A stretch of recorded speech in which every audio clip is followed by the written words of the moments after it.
Hey, it's Dr. Eddie O'Connor, sports psychologist. And for those of you that follow me, you know that I work with athletes and high performers to be their very best under pressure. And I don't think that there's any group performing at a higher level now than our healthcare workers, as well as those in the shipping, food and supply industries as well, and many others, where you continue to put yourself out there to take care of us. So this video here is to really express my appreciation and gratitude, as well as to maybe offer you a little bit of support. So let me start with a heartfelt thank you. We're all under stress and we all feel the pressure of the changes, but you've gone a step further and you're putting yourself in the front lines with this extra threat and exposure. You go and you care about others so much, and you go to help. And I know that you care about your families and your loved ones and your friends, and how difficult it must be to be able to do both, to expose yourself and put yourself at risk in the service of others, and then the worry of maybe bringing that back to the people that you love. I imagine that's such a conflict. Now, I don't mean to be negative about this, but what I do want to really emphasize is that I see you. I see what you're doing. I see your self-sacrifice. I see your commitment. And I see your love for other people. And for that, I'm very, very grateful. So as you take care of others, let me help take care of you. Now, as healthcare professionals, I know you know a lot of this already. You're doctors, you're PAs, nurses, therapists. You know this stuff. But as a helping professional myself, I know that sometimes, oftentimes, it's easier to give advice than to follow it. So let me encourage you here and remind you that self-care takes intention. It doesn't just happen. We have to actually make it very much a priority and choose to do it and put it above other things. You already know we can't help others if we don't help ourselves. And so your number one priority really still has to be to take care of yourself. And so I humbly offer a few of these suggestions. And it starts with sleep. It's your number one performance enhancer, not only to improve your concentration and your focus and your energy, decreasing mistakes, improving learning, but there's nothing better to boost your immune system than sleep. This has been studied. I'm going to read this out of a fantastic book on why we sleep. The less sleep an individual was getting the week before facing the active common cold virus, the more likely it was that they would be infected and catch a cold. But listen to this.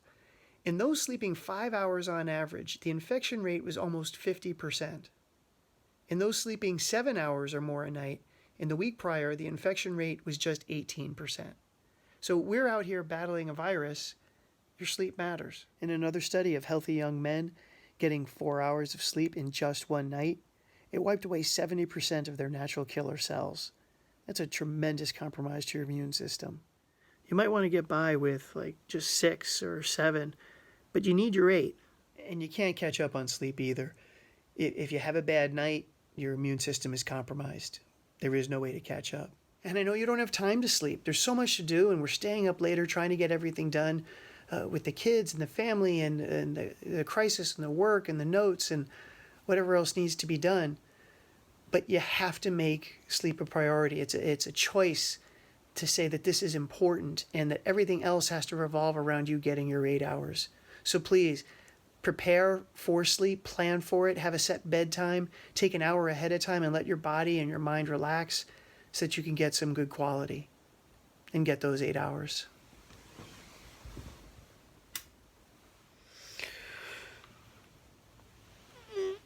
That's better. Exercise.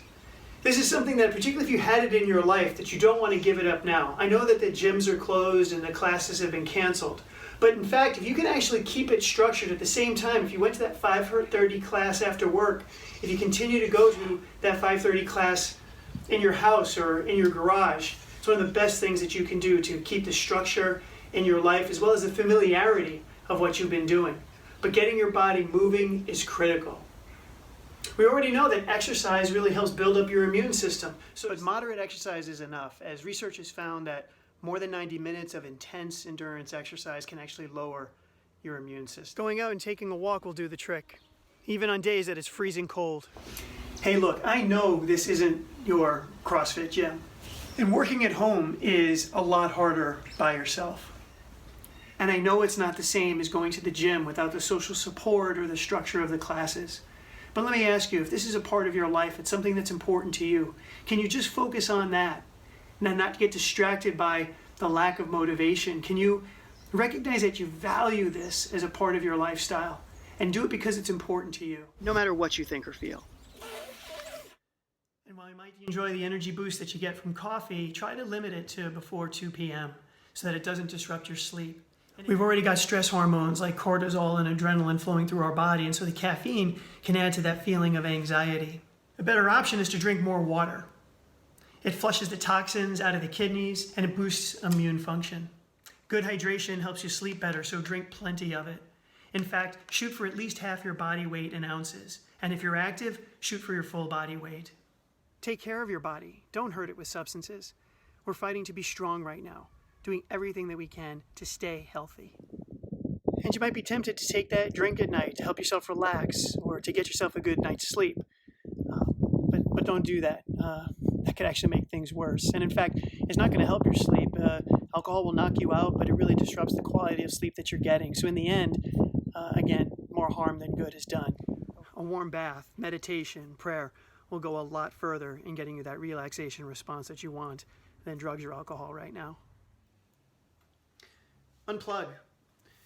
News about the coronavirus is everywhere in our social media feeds, to everything from updates to what we're doing about it to what we're not doing about it to humor and memes. It seems like there's no escape, and it can really, really wear on us. As a healthcare professional, I know you need to stay updated. But how much? Minute by minute? Might checking your information once a day or twice a day at most be enough? And then get away from it and give yourself a mental break and do the things that you've always wanted to do. What's that book that you wanted to help yourself get better at something, or just for fun and entertainment, or really, I don't know, anything. Like, I haven't been able to get to this one. And if you're a believer, now is a time to turn to your faith. Now, I'm not qualified to preach on this topic. I'm broken and struggling with faith and to believe to the truest extent of my heart, like many of you. But now it is in His hands. And I'd like to share with you a couple of points that my pastor had made that I thought were fantastic and consistent with resilience. And the first is one of perspective and understanding that, as he put it, this ain't that. Meaning that as bad as this is, there are worse things. Now, that doesn't mean to minimize at all what we are going through or how bad it is. Like, we want to keep that perspective and not minimize or trivialize that either. And at the same time, understand that there is so much worse. And so we're somewhere in between there. And if we can be more realistic about that and realize that it is not the end of the world, it can bring us some peace. The second point is that it's momentary. Now, by momentary, it's not a day, it's not even a couple of weeks. We could be looking at months. But this will have an ending. And so rather than feeling like the personal change is going to be forever and struggling with that and how things will never be the same, I invite you to go back and realize that this will come to an end at some point as a motivation for your endurance, to take it day by day until it's done. And the third part is that you're not alone. And even though, as I am sitting at the house by myself, as a group, we are going through this together. It can feel extremely lonely. But don't let yourself be alone. I hope this video helps. Reach out to others. And you know a lot of this, but it still is really important to understand that, we share this common humanity. And we all experience it uniquely different. But at the same time, we go through it together. And again, I hope that idea brings you a little bit of peace. And a fourth one to add on top of that is gratitude. Now, this is not a feeling. It's not an emotion. It's actually a practice, something that you can do. And for those of you with mental toughness, that's the idea, right? Is for us to act no matter what we think or feel. And so the practice the physical practice of gratitude, because we still have a lot to be thankful for. For the internet, for the bed that we slept in, for the house that we still have. And for those of you that have lost some of these things and lost other people, again, I am sorry. And those losses are real. The gratitude does not cancel those losses out. But we want to hold them side by side and realize that while we have pain and loss, we also have something to be thankful for. And finally, as healthcare workers, it's our job to take care of other people. We're not the ones who get the help. We're not the ones who get taken care of. And it can be very difficult to ask for help, to accept help when it's offered. Don't think of it as a weakness and don't feel like you're just going to tough it out and be strong. I'm set up fully online through Mary Free Bed, and so I encourage you to reach out if I could play any role in helping you through this tough time. And once again, thank you so much for all you're doing. Be well.